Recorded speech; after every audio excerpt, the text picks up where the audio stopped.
Cat की lecture number 15 का start होने जा रहा है, जिसमें हम बुक 2 का चैप्टर नंबर 7 और एक्सरसाइज 7.1 से 7.3 कंप्लीट करेंगे।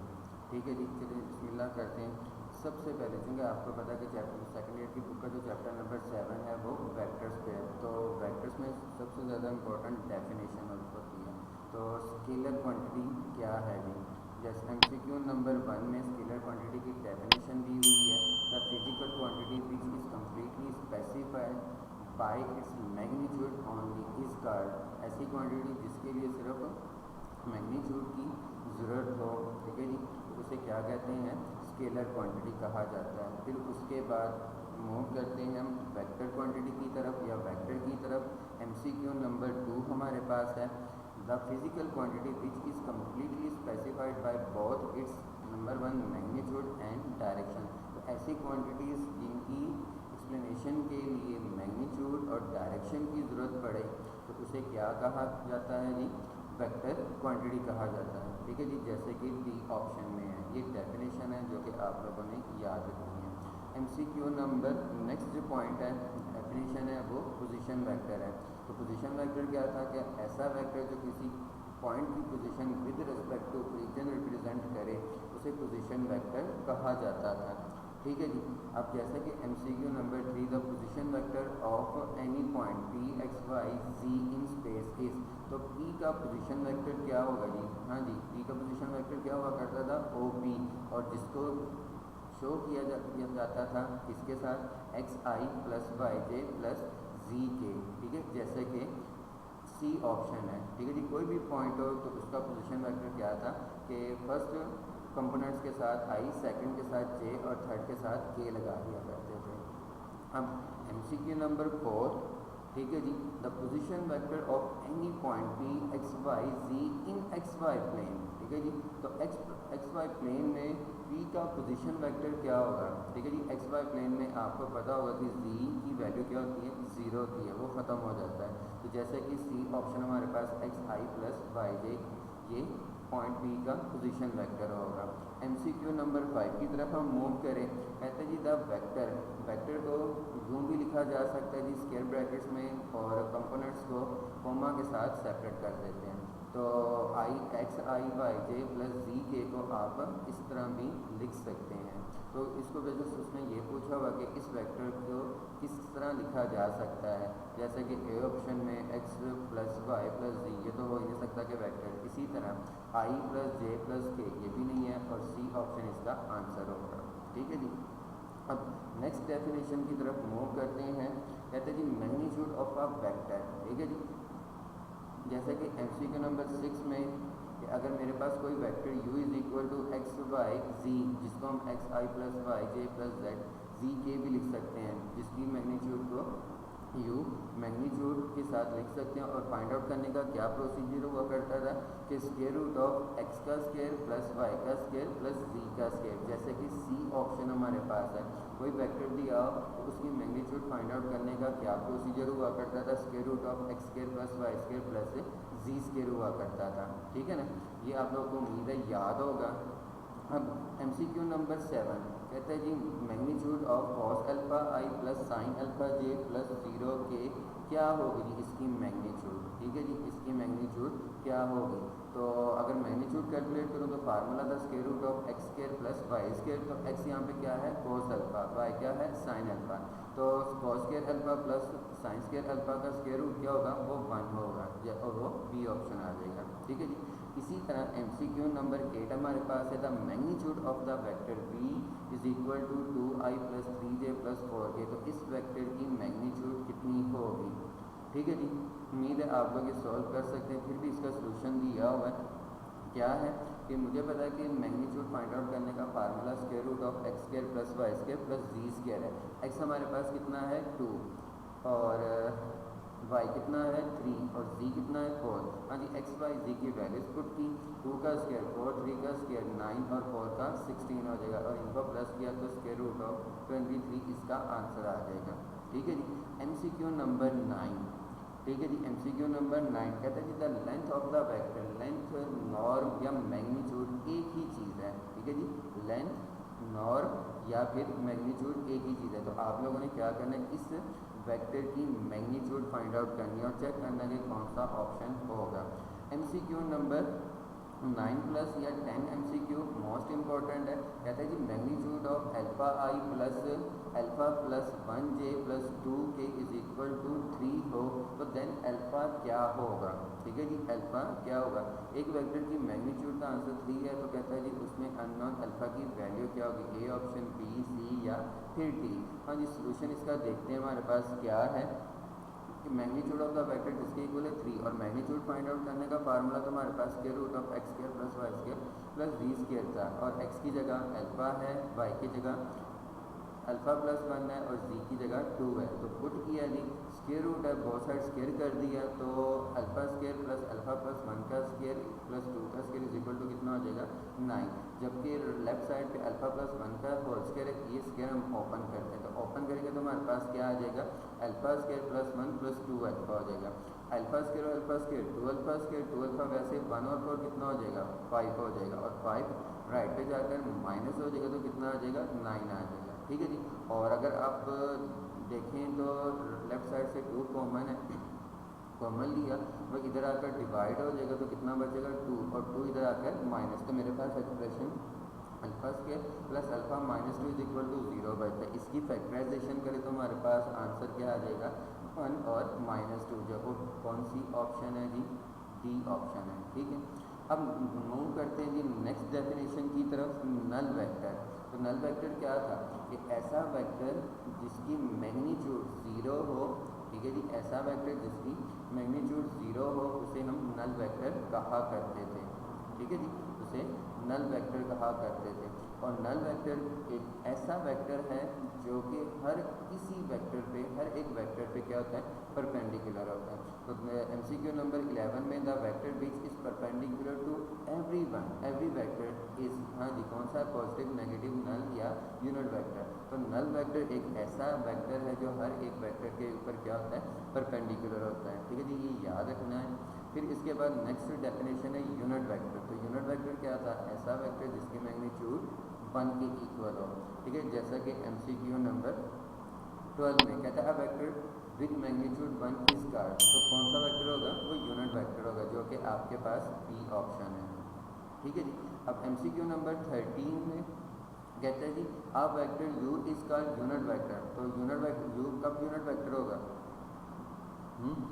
कब होगा, जब उसकी मैग्नीट्यूड 1 होगी। ठीक है जी, तो बी ऑप्शन आता है। इसी तरह कहते हैं जी if unit vector of v is written as, तो v के यूनिट वेक्टर को किस तरह लिखा जाता था, v कैप लिखा जाता था। क्या लिखा जाता था, v कैप। तो यहाँ पे a कैप लिखा हुआ, असल में v कैप लिखना था। तो आंसर ये v कैप के साथ कोई भी वेक्टर को उसके यूनिट वेक्टर को शो किया जाता था।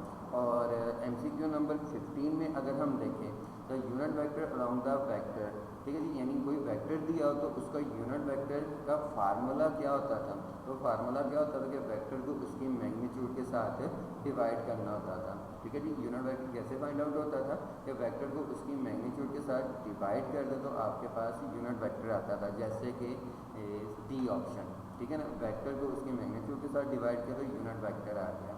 अब नेक्स्ट डेफिनेशन हमारे पास है जी क्या, स्केलर मल्टीप्लिकेशन। अगर कोई वेक्टर को किसी नंबर के साथ मल्टीप्लाई करे तो that is called scalar multiplication होती है। ठीक है ना, तो कोई नंबर जब वेक्टर के साथ मल्टीप्लाई होता है तो वो वेक्टर के तमाम कंपोनेंट्स के साथ मल्टीप्लाई होता है। जैसे कि MCQ नंबर 16 में कहता है जी if any vector u is equal to x y and alpha any real number then alpha u vector किसके इक्वल होगा। ए ऑप्शन नहीं है, बी ऑप्शन में प्लस कर रहे नहीं है, सी ऑप्शन में। तो u के जितने भी कंपोनेंट हैं यानी 2 कंपोनेंट्स एक्स वाई, उन दोनों के साथ अल्फा मल्टीप्लाई होगी, ये इसका आंसर हो गया।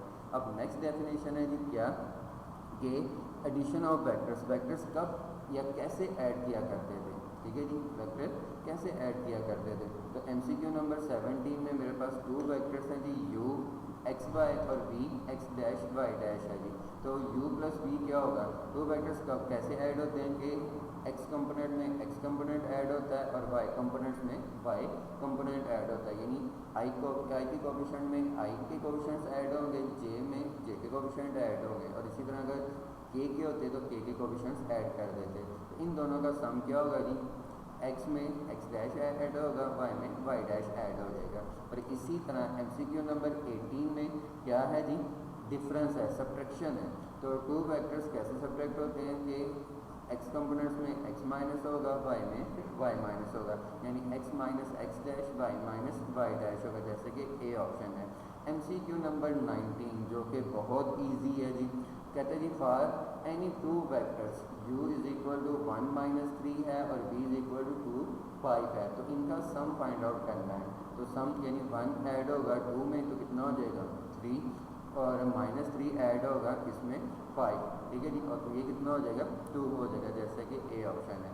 MCQ नंबर 20 में डिफरेंस पूछा हुआ है, उम्मीद है ये आप लोग कर सकते हो, ठीक है जी, ट्राई कीजिएगा। MCQ नंबर 21, 22 ये भी आप लोगों ने ट्राई करने हैं, ठीक है जी। 21 में क्या है, for any two vectors u दिया हुआ है, अब 2 1 3 है, ठीक है ना, यानी 2i plus j plus 3k दिया हुआ है, और b -1 4 और 0, और कहते हैं जी कि इसका सम क्या होगा, ठीक है।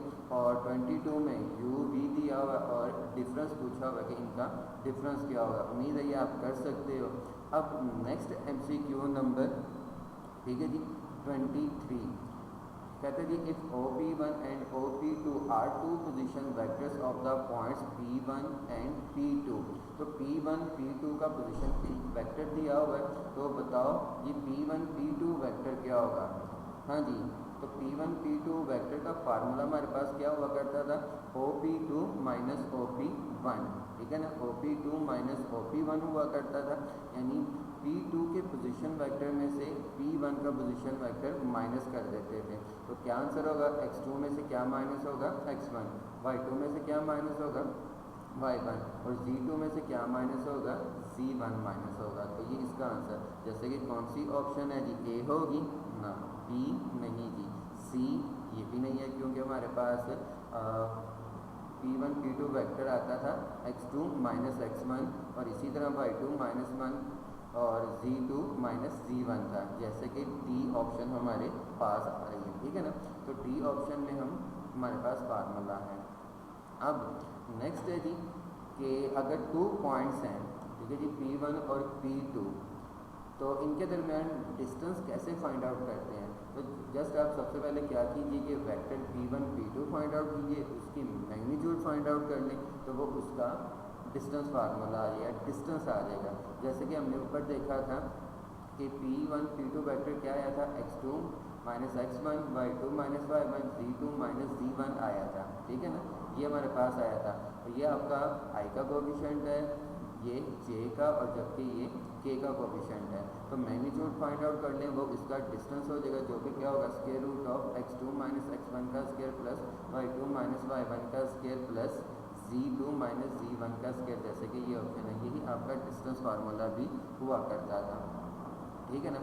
अब जी रेशियो फार्मूले की तरफ मूव करते हैं। MCQ नंबर 25 में कहते हैं if A and B are 2 points whose position vectors are respectively A and B, इनके पोजीशन वेक्टर्स होंगे। तो if P divides AB in the ratio MN ratio के साथ डिवाइड करे, then the position vector of P क्या होगा। तो आपको उम्मीद है फार्मूला याद होगा कि रेशियो फार्मूला क्या था, इन वेक्टर में MB vector plus NA vector divided by M plus N हुआ करता था, ठीक है ना। अगर कोई वेक्टर दिया हो तो उसको कोई पॉइंट डिवाइड करे, तो उस पॉइंट का position vector R is equal to क्या हुआ करता था, जैसे कि सी ऑप्शन में, ठीक है ना। M रेशियो N है, तो M B वेक्टर के साथ मल्टीप्लाई होगा और N A वेक्टर के साथ divided by M plus N था। अब नेक्स्ट डेफिनेशन की तरफ मूव करते हैं जी, इक्वल वेक्टर्स।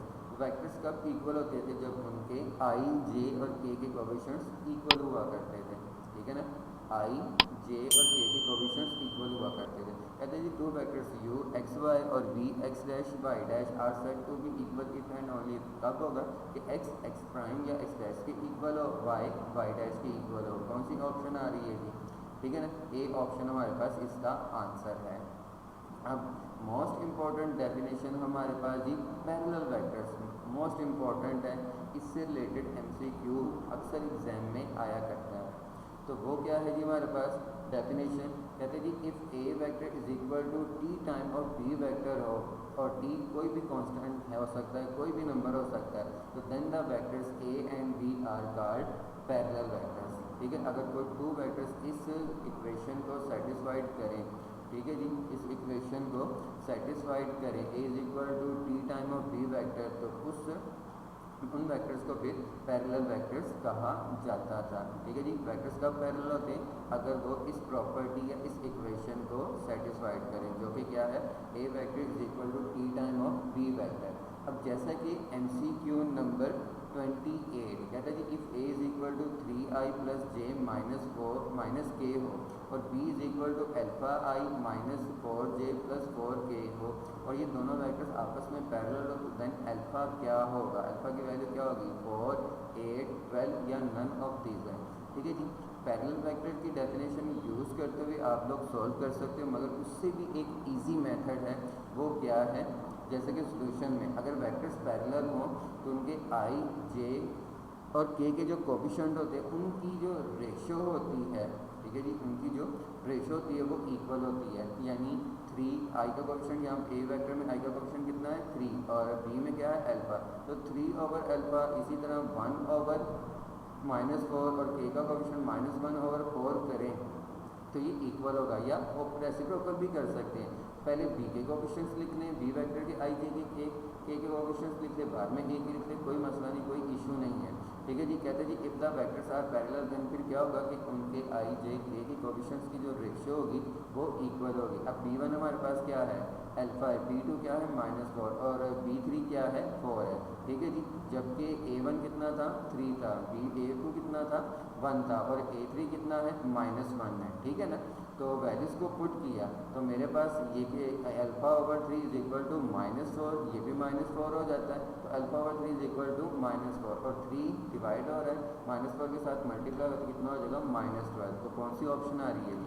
-12। ना ए में ऑप्शन है, ना बी, ना सी, तो फिर नन ऑफ दिस इसका आंसर होगा। अब नेक्स्ट डेफिनेशन की तरफ मूव करते हैं जी, डायरेक्शन एंगल्स। ठीक है जी, डायरेक्शन एंगल कोई भी vector x axis, y axis और जेड एक्सिस के साथ जो एंगल्स बनाता है उन एंगल्स को डायरेक्शन एंगल्स कहा जाता है। ठीक है, कोई भी vector x axis, y axis और जेड एक्सिस के साथ जो एंगल बनाता है उन एंगल्स को डायरेक्शन एंगल्स कहा जाता है। जैसे कि MCQ नंबर 29 में इफ़ अ वेक्टर आर, ठीक है जी, is a non zero vector and alpha, beta and gamma denotes the angle formed by vector r and the unit coordinates vectors i, j, k. और आपको पता है कि आई किसके अलॉन्ग होता है? एक्स एक्सिस के, जे वाई एक्सिस के और के जो यूनिट वेक्टर है ये जेड एक्सिस के अलॉन्ग होता है। तो बेसिकली आर वेक्टर जो है वो आई, जे और के साथ एंगल अल्फा, बीटा और गैमा बना रहा है, तो इन्हीं एंगल्स को डायरेक्शन एंगल्स कहा जाता है। ठीक है जी, अब मूव करते हैं जी नेक्स्ट डेफिनेशन की तरफ, डायरेक्शन कोसाइंस की तरफ, जो कि मोस्ट इम्पॉर्टेंट ये आर्टिकल है। ठीक है जी, अगर कोई वेक्टर है, ठीक है जी, और वो वेक्टर से एंगल अल्फा, बीटा और गैमा बना रहा हो, ठीक है जी, angle alpha, beta, gamma angles बना रहा हो, तो ये कौन से एंगल थे? डायरेक्शन एंगल्स थे। और अगर इन्हीं डायरेक्शन एंगल्स का कोसाइन ले लिया जाए, ठीक है जी, कोसाइन ले लिया जाए, जैसे कि ये कॉस अल्फा बन गया, कॉस बीटा और कॉस गैमा बन गया, तो ये जो नई क्वांटिटीज़ फिर आपके पास आती हैं इन्हें डायरेक्शन कोसाइंस कहा जाता है। ठीक है, जो डायरेक्शन एंगल्स हैं इन्हीं का कोसाइन ले लिया जाए, वो जो नई quantities that is cos alpha, cos beta और कॉस गैमा आती हैं उन्हें डायरेक्शन कोसाइंस कहा जाता है। और इन्हीं का फार्मूला जी कॉस अल्फा का क्या था? एक्स ओवर आर वेक्टर की मैग्नीट्यूड, जो कि x over under root of x square plus y square plus z square हो जाएगा। कॉस बीटा के लिए वाई ओवर हो जाएगा और कॉस गैमा के लिए जी ओवर हो जाएगा। ठीक है जी, क्या हो जाएगा? जी हो जाएगा हमारे पास। ठीक है, तो ये आपके पास कॉस अल्फा, कॉस बीटा और कॉस गैमा, ये आपके पास फार्मूले बन गए। और इसी से मोस्ट इम्पॉर्टेंट MCQ है 31, कहते हैं जी if alpha, beta and gamma are the direction angles then cos alpha, cos beta और कॉस गैमा किसके इक्वल होगा? ठीक है जी, किसके इक्वल होगा? कॉस अल्फा की वैल्यू क्या थी? एक्स ओवर, कॉस बीटा की क्या थी? वाई ओवर आर मैग्नीट्यूड, और कॉस गैमा की क्या थी? पुट कीजिएगा, सॉल्व कीजिएगा, तो इसका आंसर आपके पास उम्मीद है आ जाएगा और जल्दी से सॉल्व कर सकते हैं आप। ठीक है, और ये रिज़ल्ट याद रखना है आप लोगों ने कि cos square alpha plus cos square beta plus cos square gamma किसके इक्वल होता है, ये 1 के इक्वल होता है। ये आप लोगों ने याद रखना है। अब MCQ नंबर 32 ये भी मोस्ट इंपॉर्टेंट है। कहते हैं जी if alpha beta and gamma are the direction angles then sine square alpha plus sine square beta plus sine square gamma ये किसके इक्वल होगा, 1 के, 2 के, 3 के। जबकि cos square alpha cos square beta cos square gamma किसके equal था, 1 के इक्वल था। चलिए जी चेक करते हैं इसका सोल्यूशन क्या है। हाँ जी, cos square alpha plus cos square beta plus cos square gamma किसके इक्वल होता है, 1 के। और हमें बेसिक फार्मूला पता है कॉस स्क्वायर अल्फा किसके इक्वल था, 1 माइनस साइन स्क्वायर अल्फा। इसी तरह कॉस स्क्वायर बीटा और कॉस स्क्वायर गामा के फार्मूला लगा दिए। अब मेरे पास यहाँ पे 1 1 1 है, तो 1 + 1 + 1 कितना हो जाएगा, 3 हो जाएगा। जबकि minus sine square alpha minus sine square beta और minus sine square gamma as it is आ जाएगा। अब साइन स्क्वायर वाली जितनी भी टर्म्स हैं ये नेगेटिव है तो राइट पे आकर पॉजिटिव हो जाएंगे। और राइट में हमारे पास कितना है, 1, और 1 लेफ्ट पे आकर माइनस हो जाएगा। किसमें से, 3 में से। जब 3 में से 1 माइनस करोगे तो आप कितना बचेगा, 2।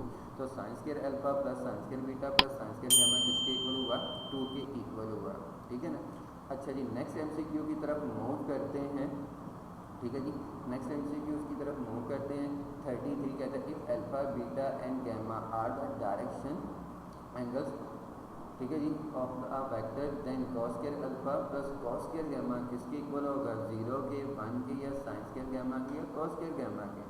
ठीक है जी। अब अगर हमारे पास जो ये प्रॉपर्टी है, ठीक है, cos square alpha cos square beta plus cos square gamma किसके इक्वल है, 1 के इक्वल है ना। ठीक है ना, ये 1 के इक्वल है। तो cos square alpha cos square beta मांगा हुआ है, तो कॉस स्क्वायर अल्फा राइट पे जाकर क्या होगा, माइनस हो जाएगा। तो क्या बन जाएगा, 1 माइनस कॉस स्क्वायर गामा, और 1 माइनस कॉस स्क्वायर गामा क्या था, साइन स्क्वायर गामा। तो जो कि कौन सी ऑप्शन आपके पास आती है, सी ऑप्शन है। ट्राई कीजिएगा। MCQ नंबर 34 जी। ठीक है जी, MCQ नंबर 34 कहता है जी which of the following triples can be the direction cosines of a vector. यानी आपको cos alpha cos beta cos gamma दिया हुआ है, तो इनमें से कौन से डायरेक्शन कोसाइंस हैं, ए ऑप्शन वाले, बी या सी वाले। हमें एक प्रॉपर्टी पता है कि cos square alpha cos square beta plus cos square gamma किसके इक्वल है, 1। तो चेक कीजिए कि कौन से एलिमेंट्स या कौन से कंपोनेंट्स ये प्रॉपर्टी सेटिस्फाइड करते हैं, वही डायरेक्शन कोसाइंस होंगे। ठीक है, चलिए जी नेक्स्ट डेफिनेशन है जी डॉट प्रोडक्ट या स्केलर प्रोडक्ट। ठीक है जी, दो वेक्टर्स को अगर आप मल्टीप्लाई करो आंसर एक नंबर आ जाए, स्केलर आ जाए, तो उसे स्केलर या डॉट प्रोडक्ट कहते हैं। जबकि डॉट प्रोडक्ट फाइंड आउट कैसे किया जाता था, MCQ नंबर 35 में डॉट प्रोडक्ट की डेफिनेशन है, the dot product of two vectors A and B defined as. कैसे डिफाइंड होता था कि A dot B is equal to A की मैग्नीट्यूड B की मैग्नीट्यूड और cos of angle between them था। ठीक है ना, A dot B is equal to A B cos of theta हुआ करता था, जैसे कि B ऑप्शन है। ठीक है जी, कहता है MCQ नंबर 36 में the dot product is also called, dot product को क्या कहते हैं, स्केलर प्रोडक्ट भी कहा जाता है। ठीक है, स्केलर प्रोडक्ट या इनर प्रोडक्ट भी कहा जाता है। याद रखिए, डॉट प्रोडक्ट को स्केलर प्रोडक्ट के साथ साथ इनर प्रोडक्ट भी कहा जाता है। ठीक है, अब कहते हैं जी MCQ नंबर 37 में cosine of the angle between two non zero vectors A and B is. तो जैसा कि हमें पता है कि A डॉट B किसके इक्वल था, a b cos theta, a b cos theta. तो मुझे कॉस थीटा की वैल्यू चाहिए, तो ए बी जो कॉस थीटा के साथ मल्टीप्लाई होगा A डॉट B को डिवाइड कर देगा, तो आपके पास सी ऑप्शन आ जाता है। यानी कॉस थीटा इक्वल होता है A dot B over A magnitude और B मैग्नीट्यूड, या A dot B over A B भी आप कह सकते हैं। MCQ number 38। ठीक है जी, MCQ नंबर 38 हमारे पास है। कहता है अगर two vectors if u A1i plus B1j plus C1k और B vector A2i plus B2j plus C2k then U dot B। तो याद है आपको U डॉट B कैसे कैलकुलेट किया करते थे? हाँ जी, i के कोफिशिएंट को i के साथ मल्टीप्लाई करते थे, j के कोफिशिएंट को j के साथ और k के कोफिशिएंट को k के साथ। तो हमारे पास क्या रिजल्ट आता है, यानी A1 A2 plus B1 B2 plus C1 C2। तो कौन सी ऑप्शन है? हाँ जी, कौन सी ऑप्शन आ रही है, A1 A2 B1 B2 C1 C2। हाँ जी, कौन सी ऑप्शन है? ठीक है जी, कौन सी ऑप्शन है? इसमें तो कोई भी नहीं है, बहरहाल आप देख लीजिए कि कौन सी ऑप्शन है। A1 A2 sorry B option है। A1, A2, B1, B2 और C1, C2 ये ऑप्शन है, ठीक है ना, ये आपका आंसर होगा। अब नेक्स्ट MCQ नंबर 39 के आई डॉट आई किसकी इक्वल हुआ करता था, 1 के। आई डॉट आई हो गया या जे डॉट जे हो गया या के डॉट के हो गया, किसकी इक्वल हुआ करता था, 1 के। तो ये भी कभी कभार वो एग्जाम में पूछ लेता होता है। इसी तरह अगर डिफरेंट हो, आई डॉट जे हो, जे डॉट के हो या के डॉट आई हो, तो ये सब के सब क्या होते थे, 0 के इक्वल होते थे। और MCQ नंबर 41 में कहता है two non zero vectors u and v are perpendicular then u dot v किसकी इक्वल होगा। अगर दो वेक्टर्स परपेंडिकुलर हो तो फिर उनकी डॉट प्रोडक्ट क्या हुआ करती थी, 0 के इक्वल हुआ करती थी, ठीक है जी। दो वेक्टर्स जब परपेंडिकुलर तो डॉट प्रोडक्ट क्या हुआ करती थी, 0 हुआ करती थी। तो फिर इसका ऑप्शन क्या होगा, बी होगा जी, ठीक है जी। अब मूव करते जी नेक्स्ट हम, जो कि आज का लास्ट टॉपिक होगा, प्रोजेक्शन ऑफ अ वेक्टर, ठीक है जी, कि किसी वेक्टर का प्रोजेक्शन कैसे फाइंड आउट किया करते थे। जैसे कि MCQ नंबर 42 को हम रीड आउट करें, the projection of a vector u along the vector v is, हाँ जी, तो कैसे फाइंड आउट किया करते थे, u डॉट v और जिसके अलोंग होता था ओवर उसकी मैग्नीट्यूड हुआ करती थी। तो क्या होगा, u dot v over v की मैग्नीट्यूड। तो कौन सी ऑप्शन है जी, ए में तो नहीं है, बी में भी क्रॉस है, सी में u dot v over u की मैग्नीट्यूड है, मगर जिसके अलोंग हो उसी की मैग्नीट्यूड ओवर में आती है, जैसे कि डी ऑप्शन। तो ये इसका फार्मूला है, ठीक है जी। और इसी तरह MCQ नंबर 43 में the projection of vector v, ठीक है जी, अलोंग u, ठीक है जी। तो u के अलोंग आपने बतानी है कि प्रोजेक्शन क्या होगा। तो क्या होगा जी, v डॉट u और ओवर u की मैग्नीट्यूड। तो कौन सी ऑप्शन है, A, B, C के D। इस ओवर में क्या है कि u की मैग्नीट्यूड डॉट में, तो C ऑप्शन है। और आपको पता है कि जो डॉट प्रोडक्ट होती है वो कॉमोडेटिव प्रॉपर्टी सेटिस्फाइड करती है कि v डॉट u या u डॉट v आपस में इक्वल हुआ करते हैं। MCQ नंबर 44, ठीक है जी, कहते हैं the projection of A vector in the direction of b is, क्या होगा, a cos theta, b cos theta या a b cos थीटा या नन ऑफ दिस। हाँ जी, प्रोजेक्शन बताना है तो क्या होगा, a dot b over b की मैग्नीट्यूड यानी b होगी a dot b over b। तो a डॉट b किसके इक्वल हुआ करता था, a b cos थीटा। तो a b cos theta over क्या था, b। तो b के साथ क्या होगा, कैंसिल हो जाएगा, तो क्या बचेगा, जस्ट a cos थीटा, ठीक है ना। दोबारा रिपीट करूँ कि a की प्रोजेक्शन b के अलोंग बताना है, तो a dot b over b की मैग्नीट्यूड यानी b, ठीक है। जबकि a डॉट b का फार्मूला क्या था, a b cos थीटा था। तो ओवर में क्या था, b के साथ तो कैंसिल हो गया, तो क्या बचेगा, a cos थीटा। तो ये ऑप्शन ए है जो कि आपका आंसर है। इसी के साथ आज का लेक्चर खत्म हुआ। अल्लाह हाफिज़।